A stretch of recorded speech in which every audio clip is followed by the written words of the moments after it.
Yesterday, humidity. yeah, yesterday killed me. That was a hard one yesterday, man. I just like, oh my Hot God. and humid. What's up, everybody? Welcome to the Jim and Stu Show and Sales Copywriting Content Marketing Hacks Podcast. It's episode 127, but I'm getting ahead of myself because we're not quite there yet. So, Stu, what are we talking about today? I have a couple things I wouldn't mind talking about as far as Jim and Stu Show, but I know you have stuff planned from last week because I threw you a curveball last week. So this is next week. This is next week that we talked about last week. Yes, this is a fun one though. I mean, I like this one. The 7-day ebook challenge podcast. For those who did the 7-day ebook challenge, this podcast is feature. I think this is that was last week. Yeah, my eyes bounced. So this week, that's what we did the week before. Sorry, man, I'm screwing up already. All right, okay, got it. You're about to face the wrath of Mr. Pickles. Come on, man. Sorry. Yeah, we did the 7-day ebook challenge wrap up last week. Which was really cool. No, that was a week before last. Last week was Angie. Remember, yes. Struggle Bus, FU Bus? Yes, that was a good one. And she had surgery. I hope she's doing well. She said she was doing better. I hope she's listening. Okay.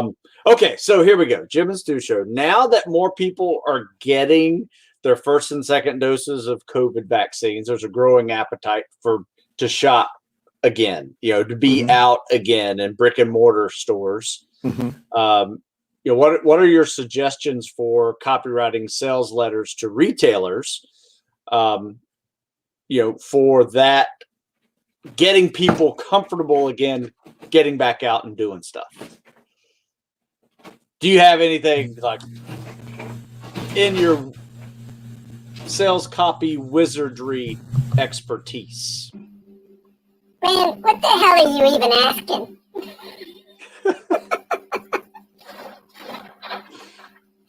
That was more disjointed than Pinocchio after an all-night crack party on Adventure Island. Come on. Hey, man, you approved this 2 weeks ago. That was 2 weeks ago. I mean, a lot's changed. No, you know what? Actually, is a lot has changed. People are getting scared again and masking up. I think I'm. We laugh and I'm yelling stuff at the TV. But we're gonna play what if for a second. All right, okay, because this is one of those things. We talk about what if this happens. This might make us very unpopular, or it might make us like Nostradamuses. And so what if they do lock stuff down again? I pray to God they don't. Yeah. And I think it will be really bad if they do, but I'm not going to get into it's all puppies, no politics. It's we don't make judgment calls on government policy or stuff like that. But we could talk about what could you or should you do if they do lock everything down again. From the standpoint, or not. If you don't want to talk about that, it just popped into my head because in the last couple of weeks we've gone from hey everything's opening up again to holy crap, what is going on here? Well, the good news is, all right, one, we've been through it before. We get through it again. But the good news is if you're not foreshadowing yourself with contingency plans, you're wrong. Right? You need to have contingency plans for anything. I don't care if it's a tornado, a hurricane, whatever that upsets your business. Right. You got to have backup plans. Right. And they're giving you plenty of room to make those changes if you should have to make those changes. One thing I have noticed is that all the restaurants here have now invested in outdoor seating if they're able to do so. Right. There's a couple of restaurants that had this beat up parking lot that they turned into like a garden and with picnic tables. It looks like a beer garden now. It's beautiful. that was a smart investment. If something like that happens again, they can have a full restaurant that is equal to the size of their restaurant indoors. They can have it outdoors until November. Until November, it gets a little chilly. Yeah. But then, they got heaters out there. You can suck it up. Hey, I worked out all winter outside. If you really want to go eat out, there's some opportunities. That was a glimpse of Stu Smith sympathy or empathy. Yeah, just suck it up. All right. I mean, it's like, oh yeah, everything's all rainbows and unicorns until you put still Stu's like, look, just stop being a little biatch and let's, So I think this is kind of this is one of those things where the powers that be, I mean, I saw some news story this morning where they're showing a map of the US and where all the stuff is, the transmission rates are high and there's not a single place where the definition of transmission rate is low. So I think they're forecasting that this is coming. We're going to do this to you folks. So we're phasing it in that, hey, if you've been vaccinated, you still have to wear a mask indoor. And we're losing people. So I know that this is not a popular thing to talk about, but if it was me, all right, and which this is me, I am me. Last time I checked, I'm still me. So if it was me, thinking about what happened last time, what would I make sure that I did this time? And I'll just take a couple minutes and I'm going to address it in various areas of life. So, and I'll get to business last. All right. So as far as personal, I would make sure that I have anything I need for another lockdown, like anything that I didn't have before: exercise equipment, ammo, food, special kind of food that I like, anything that was in short supply. One of the things that I saw we're down 2/3. Nobody wants to talk about this, Stu. We'll get to something else. We'll change the topic here in 10 minutes. So just relax.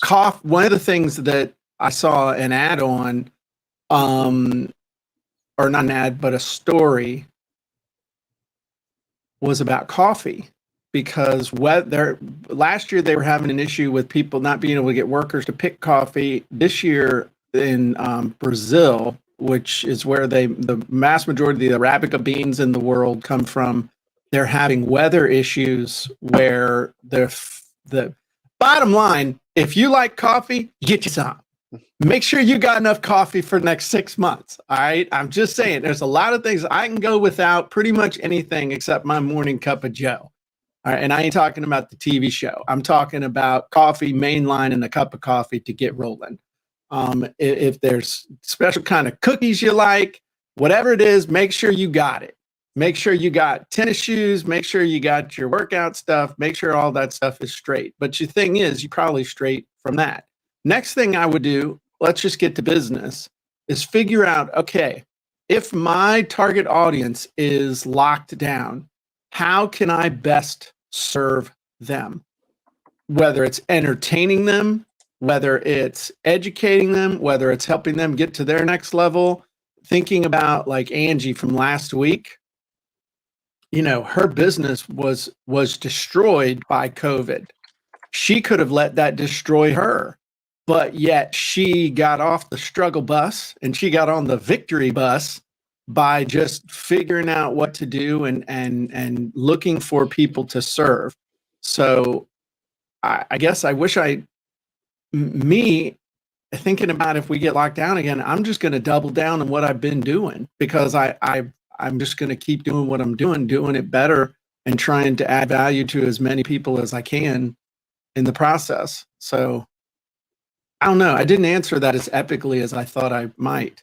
No, I mean, there's no really good answer other than just be prepared in case it happens. There's no excuse this year to, not be prepared. Right for it. And hopefully you've learned a little bit. You've learned how to slide your business over to another methodology, to get things done, or you started a whole new business altogether, whatever that is. and you're able to just move right through it into it seamlessly. That is a perfect contingency plan. So, yes, and today, the minute this broadcast is over, haul your ass down to Target and get you a bale of toilet paper. Get it now while everybody ain't looking for it. I'm telling you, get you your toilet paper now. All right. there's a ton of toilet paper and paper towels right now in the grocery store. So no excuse. Stock up. Get your paper towels, get your toilet paper, get your wipes, whatever you need. All right. Get your hand sanitizer, your bleach, your gasoline, whatever you need. All right. You heard it here first. So let's do this on not necessarily on the business, but on the business that's trying to get customers comfortable to coming into their store. Mm-hmm. Is there anything you can do that you would recommend, let's say, just to help people feel more comfortable, whether you're a gym trying to get people back in to be members, or you just want people to get off Amazon and come into your store? Because Amazon's killing you. Only thing I can think from a just different things that you can. What the hell do you need duct tape for, Susan? She's like, and duct tape. I'm like, or do you remember from the last pandemic lockdown, some people pissed you off? I mean, get you some Quikrete too. I mean, hey, duct tape and vinegar. That's all you need. Fix everything. What the hell are you using the vinegar for? You just get rust off of stuff. And okay. The cleanser. You can use it for all kinds of stuff. Okay. All right. Yeah. So I would say, it's not necessarily like from a sales copy standpoint or from a messaging standpoint. I think it's more like Italian food. What am I talking about? Well, getting people comfortable coming in. And your copy is going to be more like spice. So you're not going to say, man, we're COVID free. Well, no, but we if I have a restaurant, we've implemented consistent, just by the way, we've implemented consistent table cleaning and sanitizing procedures. All of our staff is fully trained. We all wear masks and your safety is our number one concern. Just little things like that to add, and just to add a feeling of you're taking it seriously and you're taking it seriously. As far as other things, curbside pickup, hey, if you're coming in, you know what you're looking for, just we'll take care of it over the phone or whatever. And you just come by and we'll pick it up to you. If I had a store like like I live in a really small town. Really small. 8,000 people live here, and there's not a single stoplight in the entire county. Wow. So you've been here. Did you stop at a stoplight? Not that I recall. There's a stoplight until we got up to Gloucester. I would think about doing delivery. I mean, if you depending on the type and size of community that you served, getting you a nasty old pickup truck that starts and load everything in, you deliver once a day, man. I mean, there's no shipping and handling and a same day delivery. If your order's in by 11, we'll have the stuff to you by 4:30. And again, it's something to me. The Mexican restaurant. Did we go to the Mexican restaurant when you were here? No, we didn't. But the Mexican restaurant here is awesome. It's like the only good restaurant in town, even though there's some foo-foo-y ones that charge a lot more. But the Mexican restaurant, and they own the deli next door too, they started delivering right away, man. They deliver everywhere in the county. There's no delivery charge. It'll be there within an hour. And they survived and thrived where other people were going out of business because they just got down and did what they needed to do. And so could you deliver? Could you make it easier on people? What could you do to help people get what you're doing from you easier, faster, quicker? Also, I would go with the angle of support local. I mean, help keep local businesses afloat. It's, We're all in this That's together powerful. kind of thing. Yeah, that's powerful. Instead of one Saturday during the Christmas rush, support, that like local shopping Saturday, instead of like Black Friday and then local, Cyber Monday and all that. Yeah. It's like, that should be every day of the week. Support local. Shop local Saturday. It's something like that. Just something. And we have a farmer's market every Saturday where everybody's in town from about 9 to 1. And so you got people with their pickup trucks on the side of the road selling stuff. They got corn, and the guy right down the street from me sells honey. I think social media, especially again, if you're in a local business, if you're in a brick and mortar type business, really start using social media. Focus on social media to get people to support you, add value, do videos. There's a local attorney around here who's running for state office, who every day he's doing videos on just local legal topics and things that are in the news and explaining things. And he's got a huge following all over the country. Nice. He's a local politician, but he's got a huge national following now. I think so. If we just went, a great example, we last Saturday went and spent almost $70 with the guy who lives down the freaking street who's got beehives and stuff. And we went all the way into town to buy honey from him off of the back of his truck in town, because we saw on social media that he was going to be in town. Billy's Bees was going to be in town from 9 to 1. And this dude was smart too, man. He's an old dude. He used to come down here when they were building the house. He knew the guy that was moving the dirt and doing the demolition of the old house. And he would come down here on his gator, and it was annoying the crap out of me because I'm like, who is this dude coming down on my property? Just like he owns the place, but he's a cool dude. And he's smart though, because the way he would, even though he's operating on the back of his pickup truck, he didn't have a lot of stuff out, so it looked like he was close to running out. So people would buy what he had. So like it's not like he's got a bunch and then he's looking around. I watched him, and then he'll put more out. So like he had the big $35 big ass jars, big, but he only had 2 of them out at a time.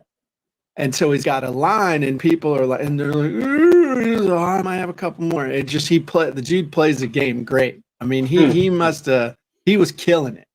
So I think social media is critical for a local brick and mortar business. And what about doing some videos to talk about how you're keeping people safe during the pandemic? Don't just tell people that your peeps are wiping down the tables. Do a video showing, little Timmy wiping down the table with 9 parts acid, and his fingers are melting off because he's taking the paint off the damn furniture to make sure that your ass is safe. Don't just tell, show. And social media makes that really, really easy. Have some fun, use some humor. People are going to be so pissed off. Yeah, if you can make them laugh down again. Man. Make them laugh. Yeah, make them laugh. Definitely. They'll give them a little bit of relief too. I could see can you imagine if we had a brick and mortar store, dude, and we were sitting around bored off our ass, the stuff we'd be doing out on the street and waving signs and dressed up in bikini tops and just stupid stuff to draw attention to the business on Main Street, just being fools. But it's what you need to do. So yeah. What are your thoughts? The biggest thing is, contingency planning means you need to be ready for changes. I mean, period. So whatever change that is, it may not have anything to do with COVID, and you just need to be ready for a change. It may be a change of your internal desire, right? I mean, you just want to change your business model altogether. You need to have a contingency plan. And I'm sick of this shit. I want to do something else. Yeah, a lot of people are. Especially if you're, can't find a job and trying to make something work, or you hate your job, got your side gig going and it's growing. Yeah. It's like my buddy Robbie says, all you need is the 4 G's, man. God, guns, gold, and grain. You can make it through anything. He's got this whole shtick he does on that, but preparation. God, gold, guns, and grain. And that's how you could survive anything. Dang, I guess he's right. He's got his whole inflation afterlife thing, home protection. And, it's funny, though. Yeah. It's that whole shtick. That is pretty funny. Anyway, protecting against inflation, invasion, and temptation. So anyway, there we go. Well, I pray it doesn't happen. Yeah. And I'm a little worried about Funnel Hacking Live in September. I mean, we got this whole Disney trip planned, paid for the whole family and stuff. So I'm just hoping that it, holding a good thought. I know that's probably not what we wanted to talk about. That wasn't what I wanted to talk about. No, it was fine.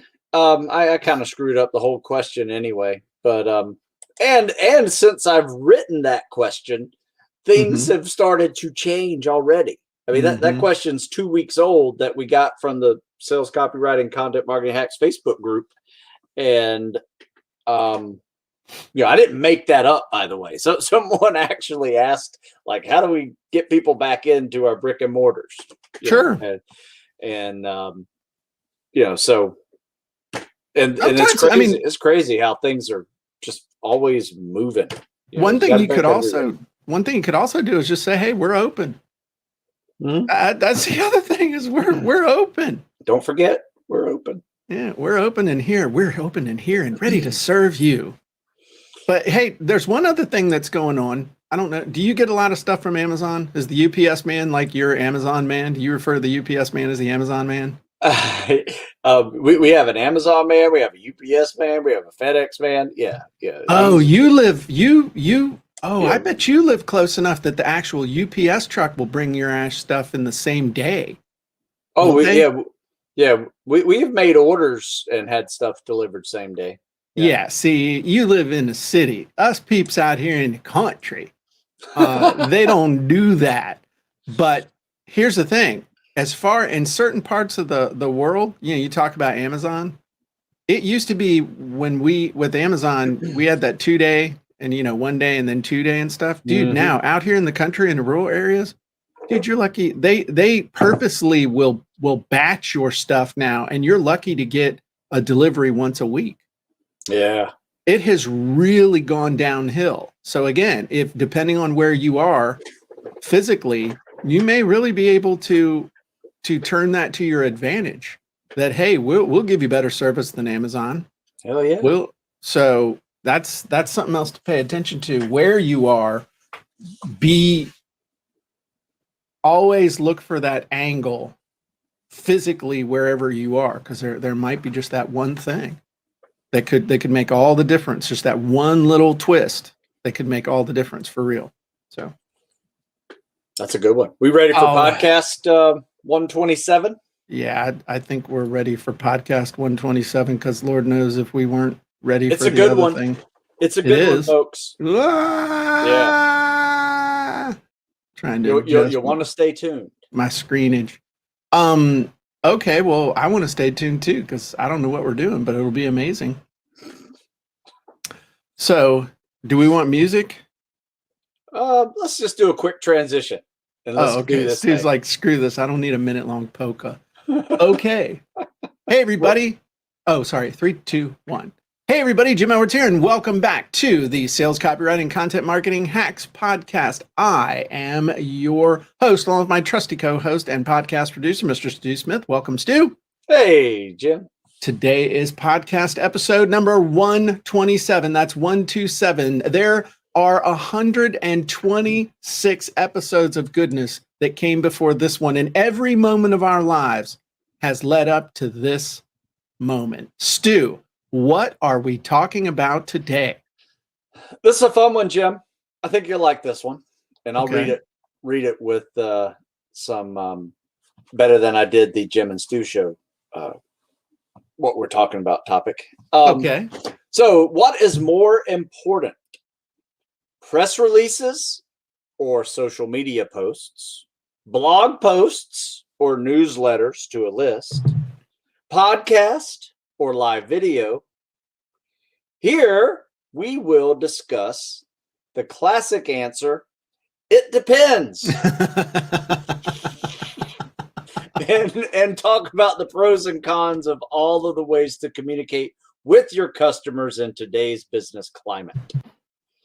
Did you nibble your pickle or bite your pickle? It depends.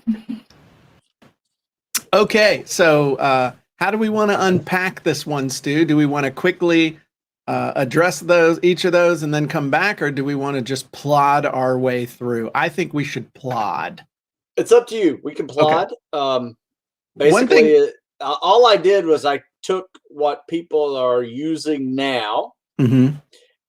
compared to what we used before. Okay.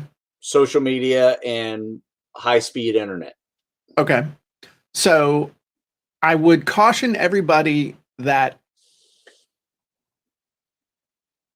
when we answer, it's not a zero-sum game. In other words, it's not, hey, you do this one and you stop doing the other one, or we only do this and we only do that. People are like, hey, if I'm running Facebook ads and I'm running YouTube ads and I'm making more money with the Facebook ads, should I stop running the YouTube ads? It's like, no. As long as it's working, you keep doing all of it. So that would be just the one thing as we're talking about. We're not going to tell you not to do something, because none of those things you mentioned is something I would go, oh, I would never even do that. Oh, absolutely. So just that's kind of a preface, as they say down at the Language Teaching Academy. We're prefacing this. So, all right, hit me with the first part again, Stu. Well, let me just finish a thought that I had, okay. and to kind of like go on what you just said. Yes, all right. All I did was list 6 different things: press release, social media posts, blog posts, newsletters to a list, podcast, or live video. I think all 6 of them are things that you should do, obviously, but maybe one you do daily, another one you do weekly, another one you do bi-monthly, just to kind of spread out the different methods that you are getting people's attention. I think it also it also depends on where your audience is, because like your audience of young people, they don't read papers. They don't read the kind of places that you would probably hit with a press release. So you doing a press release with the intention of hitting your young readers, your young target audience, them specifically, is pretty much pissing up a rope, as opposed to if you were going after older people, older retired tactical professionals, older people that wanted to get in shape. That might be a perfect thing to do a press release about to various magazines and publications that that target audience is absorbing. Does that make sense? Oh, absolutely. Yeah. There used to be a website I followed, and I'll find it for maybe a discussion in the Facebook group. Help a reporter out? No, that was a good one too. PR Web, but there was another one that listed all of the, like, every region, every state, every city, all of their news agencies, whether it was a newspaper, a radio, or whatever, and then you could get the information to send press releases to that targeted group, whether it was a city, a Midwest region, whatever you wanted to do. And I found those to be really helpful. And, I personally like to test out different markets with different things, right? Like I'd test the state of Ohio with something, and then I'd test the state of California. And then I got smarter and I realized, there are certain states that are generally known to being more fit than others. Okay.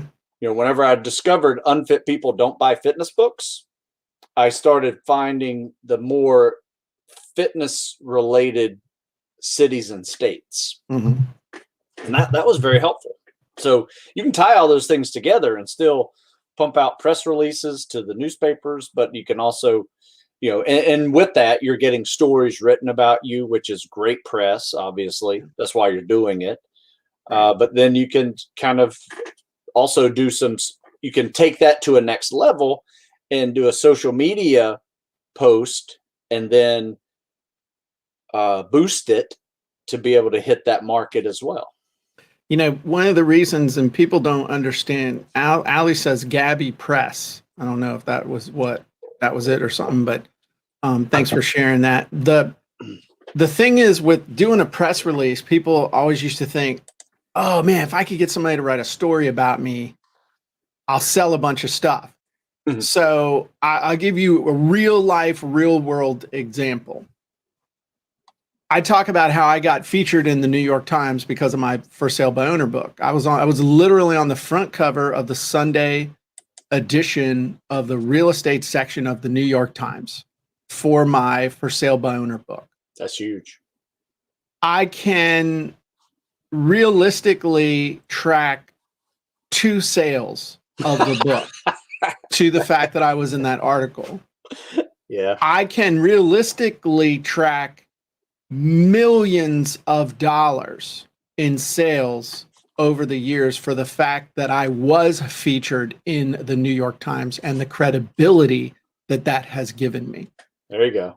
So the same thing with the Richmond Times-Dispatch, the same thing with Entrepreneur Magazine, all these different publications that I've been in over the years. The direct sales from those publications are nil. But the credibility from having a story written about me has been immeasurable, because I can forever say, I was in the New York Times, Richmond Times-Dispatch, the, Entrepreneur Magazine. And I like to say, I don't have it here with me, but I show the picture. Some people don't get this much exposure in Playboy, with the size of the picture they had of me and the write-up and everything. And so you talk about, look at that progression. Read off those 6 choices again, real quick. Just, it was press release, social media. Read off the 6 choices. Yeah, it's a press release or social media posts, mm-hmm. blog posts or newsletters to a list, podcast or live video. Okay, so imagine just thinking about all of these things, not as separate, but working in concert.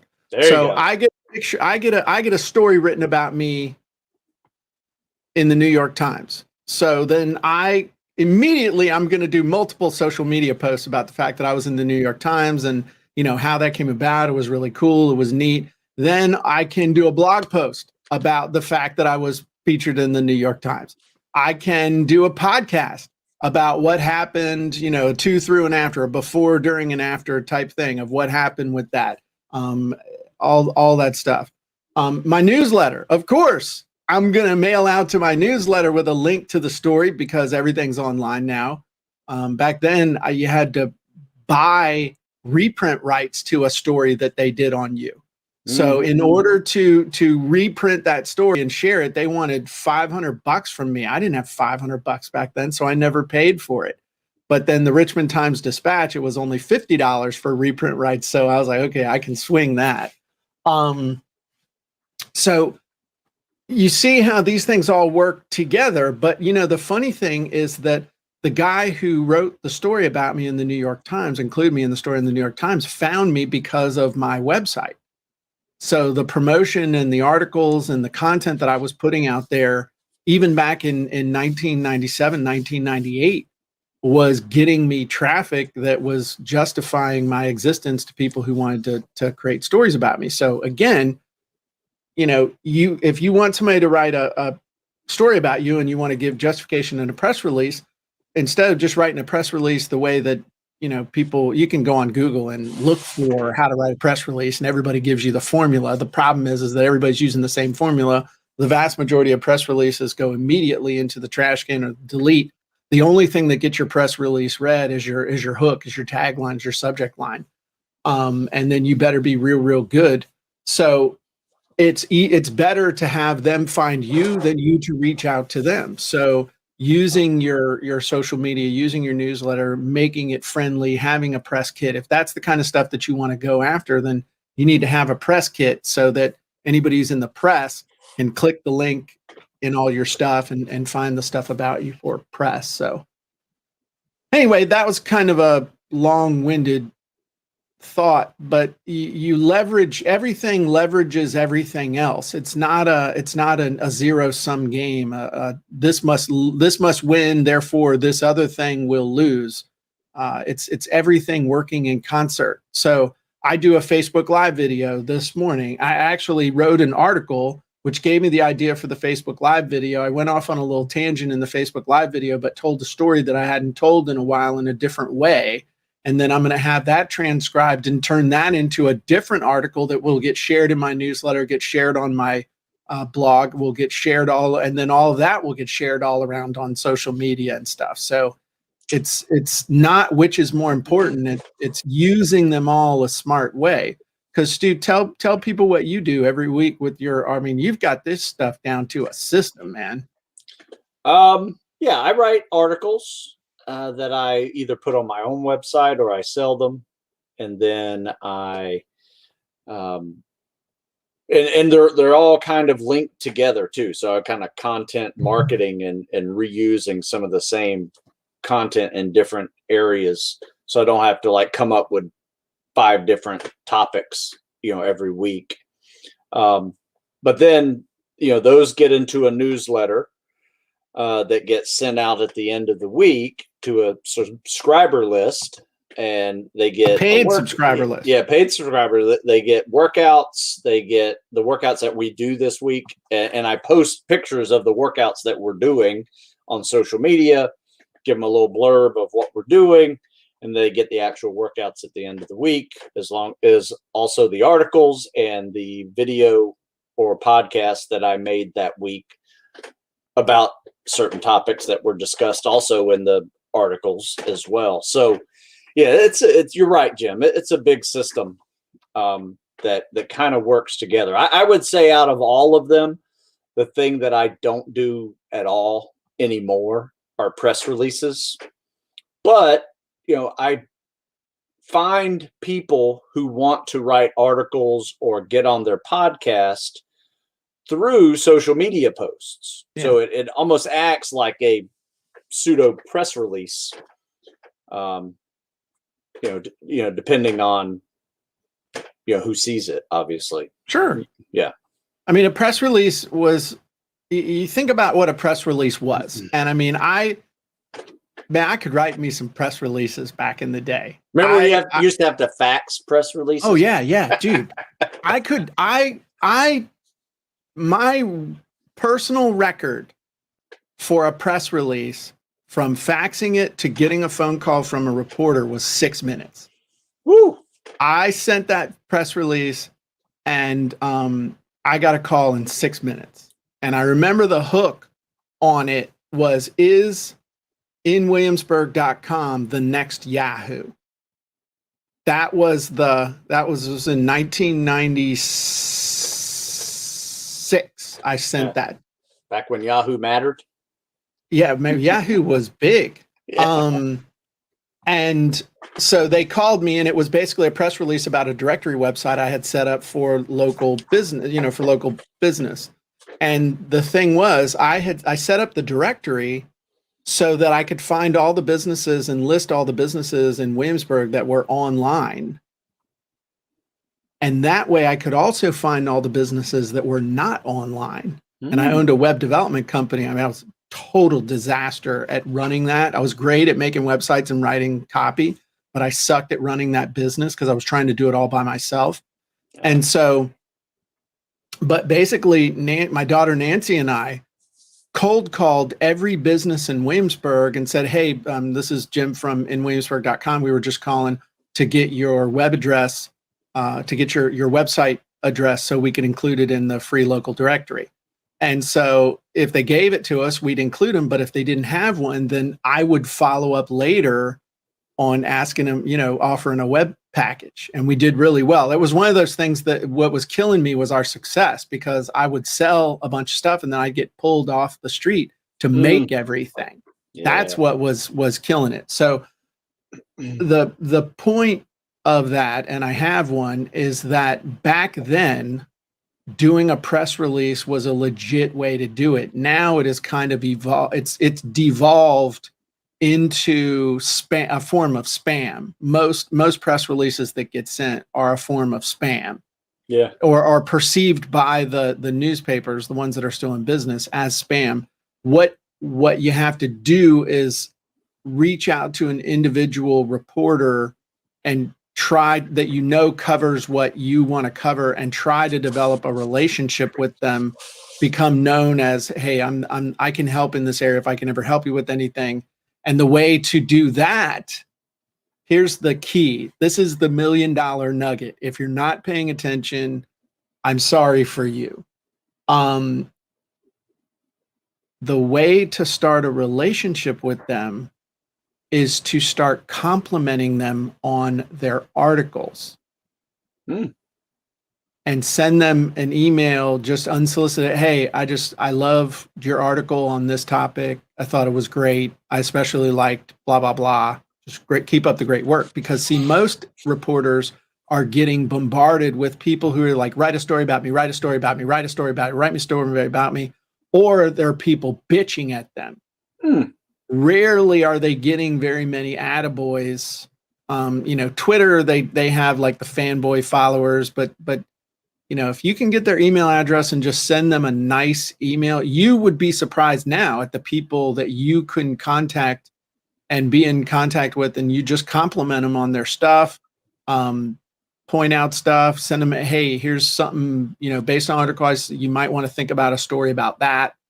Not even mentioning who you are, but doing things like you have in your signature file, where people are like, perfect. Hey, who is this guy? You want them to ask you, hey, what are you doing? What do you do? Oh, well, this is what I do.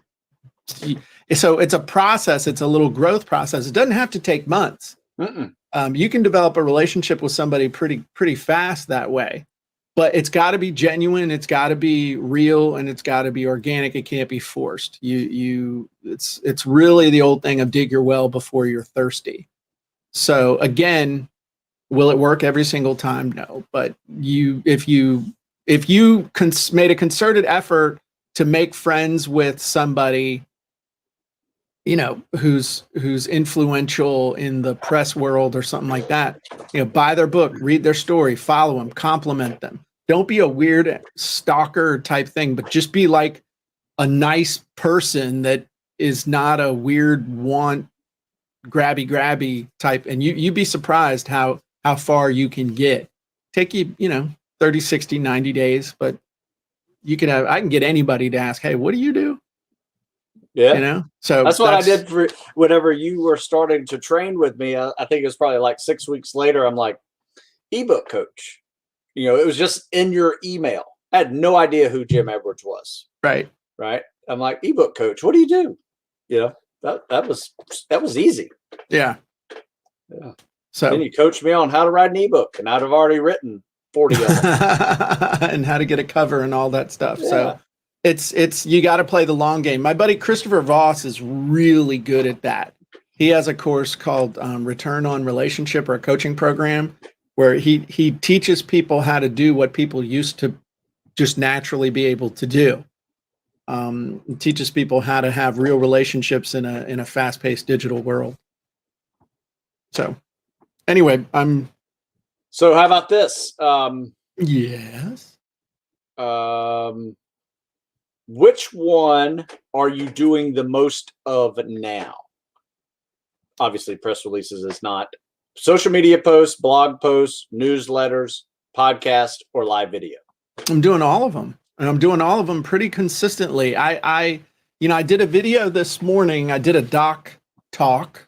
I haven't done letting the chickens out in a long time because we've been at the beach house, but we're going to be, transitioning back to the other house at some point because it's cold and windy here at the beach once it's cold and windy. But, I kind of got away from that, but I recommitted this morning to doing, getting back in the habit of doing the videos, because everything starts with the videos. It's not like I've been jerking around. I mean, I've been working on stuff. I got a couple of big projects I'm working on. I'm heading down to Florida next week. Working on some cool stuff, but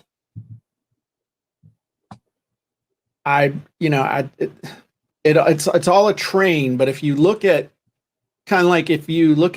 working out, all workout starts with the warm up. All workouts start. What starts a workout? What starts that workout is I have an appointment with myself of when I'm going to work out. Your appointment with yourself, and when you have social responsibility and other stuff associated with it. 6 o'clock Monday through Friday, 8 o'clock on Saturdays. Me, it's 7:15, 7:30. I need to be working out, because everything, if I don't, I won't get it in, because the rest of my day starts kicking in 120 minutes later. It's like that with content. It all gets started with that first thing that you do in the day. Is it that first video? Is it that email? I mean, like I've written 4 emails this morning. Yes, we know C. Ray works out at 5:30. His thing. I work out at 5:30. Which is good. That's awesome. I could do it, but I'm most creative between 5 and 7. I've learned I just got to do it.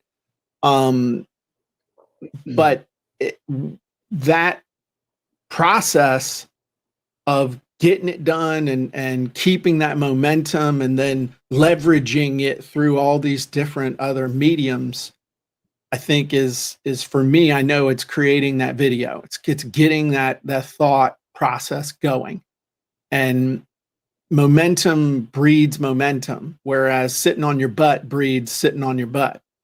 So and once you've got that momentum, you got to keep that momentum. I don't know if this is true or not, but I've heard there's a story about Jerry Seinfeld wanted to get really good at creating jokes. So he took a calendar, and every day he would put a red X or some kind of a mark on the calendar on the days that he actually sat down and worked on jokes for a certain period of time. And after a while, he didn't want to break the streak. He didn't want to break the streak of X's that he actually worked on. And as he did that, he got better and better and better and better at his craft. I've heard that from other people too. Earl Nightingale talked about, if you really want to get good at something, you need to work on it an hour a day. You take a legal pad and you literally sit down for an hour and think about, okay, how could I improve what I'm currently doing in my business? And you really work on it for an hour, and then you basically spend the rest of the day implementing it. And do that for 5 years and you'll be amazing. So I've heard the thing about 10,000 hours. There's a whole lot of measurements, but basically it comes down to getting your ass in motion every day and in the same direction each day, and taking action. Nice. Well, I will say this, as far as my time is concerned in the week, every day, I mean, it takes me just a few minutes to post a social media post to 3 social media platforms. Right. Boom, all done. So that's an easy start to the day. Some of those posts spark an idea. I'm like, I think maybe I'll write an article on this one. This is a pretty good idea. Then I expand on that idea in an article format. I come up with a podcast or a live video that's wrapped around that topic. And then I post it to the newsletter. So you're right. It is a nice, steady train that goes out. And each one kind of builds on effort and time that is required to get it done. It only takes a minute to do a social media post. It takes me 45 minutes to do a live video sometimes, if I'm doing a Q&A and stuff, or a podcast. But one thing you just said there, somewhere along the way, there's a real good chance somebody or several somebodies are going to ask a question or questions that will keep the process going, or restart the process again at the beginning of, hey, that's a great question.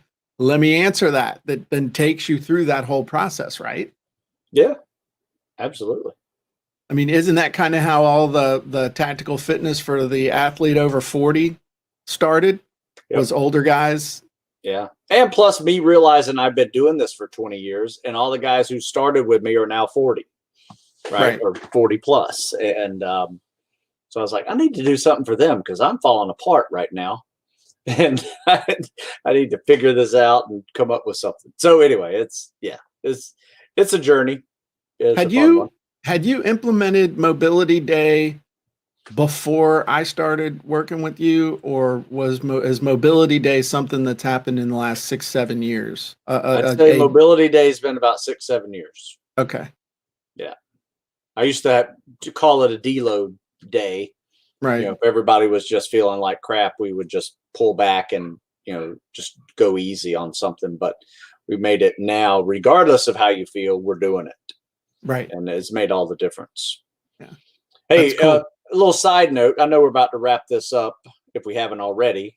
I wrote an article this week, and something that you can do if you're looking for blog posts is to try to find things that are timely, right? That are about something that's going on right now in the world. Like for me, it was the Olympics. I mean, obviously the Olympics, if you write an article about the Olympics, it's probably going to have a decent amount of hits on it just because it's, it's going on. So what I did is I compared the Olympian to the tactical athlete. Ooh. And showed some of the scores that I have guys that are just solid, really good swimmers that are getting, above average scores, making it through Spec Ops training. And then I compare it to the men and women swimming the same distance in the Olympics. And it is night and day. I mean, it's amazing. Like I have a really fast Spec Ops guy who can swim, 500 yards in just under 8 minutes. Pretty good. If you're a competitive swimmer or an Olympian swimmer, you're doing that in about 4 minutes. Oh, wow. Oh, yeah. It is like 2 times. And then when we talk about lifting, the strongest guy in any gym, may be doing a 400-pound bench press or maybe a 600-pound deadlift. But, the world, championships for those are over 1,000 pounds on both of them. Yeah. But let's see those 1,000-pound guys run a 3-miler in under 18 minutes. Well, that's where it all comes in. Well, here's something too. The 5K, which is 3.1 miles, the world record for that is 12:50. Oh, wow. Yeah. 12:50 3-mile run. So he's waiting at the stop line or at the finish line for the fastest Marines to come through for 5 minutes before they come through, at 18 minutes. And they've maxed the Marine Corps test. So I took all of these events from sprinting and the Marine Corps test and lifting and swimming and compared them to tactical athletes that are really good. And it's just night and day. And then I ended it with, if you're having a party in your backyard playing ping pong or badminton, don't invite an Olympian because they'll kick your butt in that too. So it was just a fun article that, just made you realize that, the human performance is incredible, what it can actually achieve. And that, tactical athletes have to be good at all of it, obviously, versus great at one thing. But anyway, it was a fun article. So trying to figure out how to move that on and make it bigger. But the thing what that says to me is that you can be incredibly successful in your own life in what you're doing if you don't compare yourself to other people. Because if those Marines were comparing themselves to the Olympians and that was their framework for success, being really good and success, they would all give up and have terrible self-esteem, which I've never met a Marine with terrible self-esteem. Yeah. I think that it's, if I compared myself to Russell Brunson, and said, okay, Russell's got a however many hundreds of $1 million company. I could make myself feel really bad, really fast, but he also has hundreds of employees and I have 3. So I'm compared to where I was 20 years ago, man, I'm doing great. Yeah. So compare yourself from where you are now to where you were, and always have that where you want to be out in front, but don't forget to be happy in the now as well. I would say, and one last thing on that Olympics thing, I don't remember was a comedian or who, but said, we lose track of what these people are really doing. So we ought to have like an everyman out there. So in one lane, you got like a fat middle-aged guy trying to swim while these other guys are swimming. And when they're running these races, you have another guy running. It just to show this is average person here in this lane. And here, even the slowest guy that's qualified for the Olympics is spanking him. Get the guy that won your community's turkey trot. Oh yeah. Put him in the 5K race. Yeah, exactly.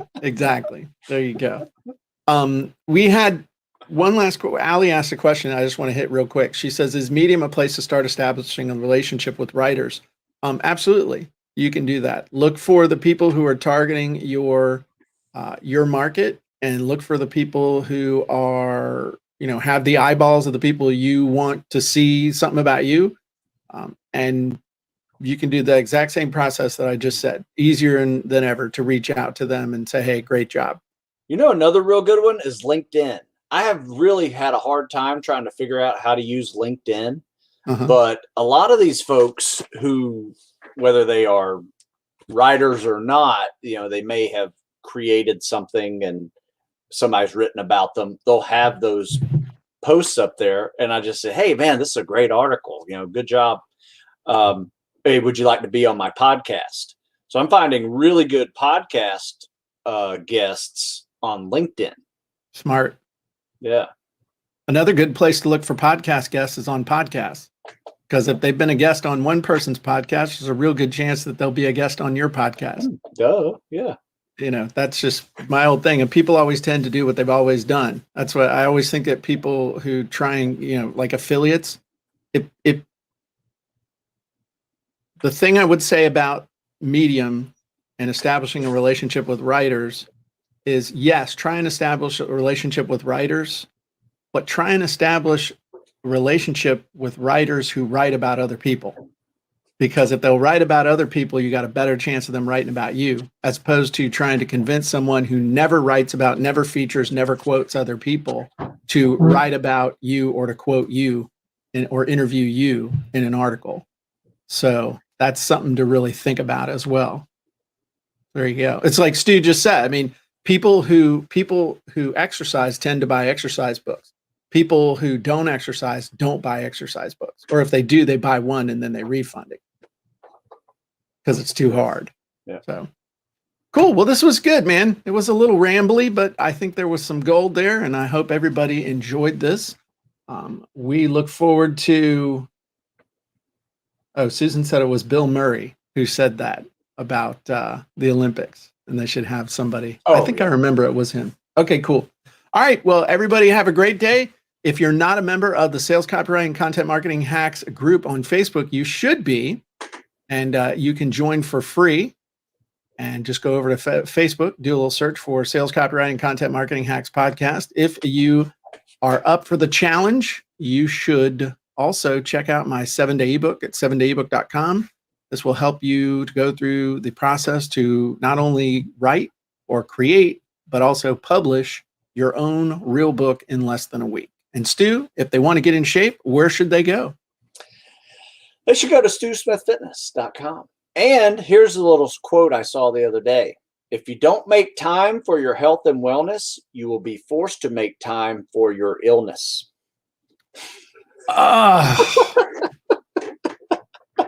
Oh my God, that hurts. That hits right there. Wow. Well, thanks for that uplifting message right there at the end. That was good. All right, everybody. Well, we will see you next time on the Sales Copywriting Content Marketing Hacks podcast, as well as the Jim and Stu Show. If you want to join us live, head on over to jimandstewshow.com. Bye-bye, everybody.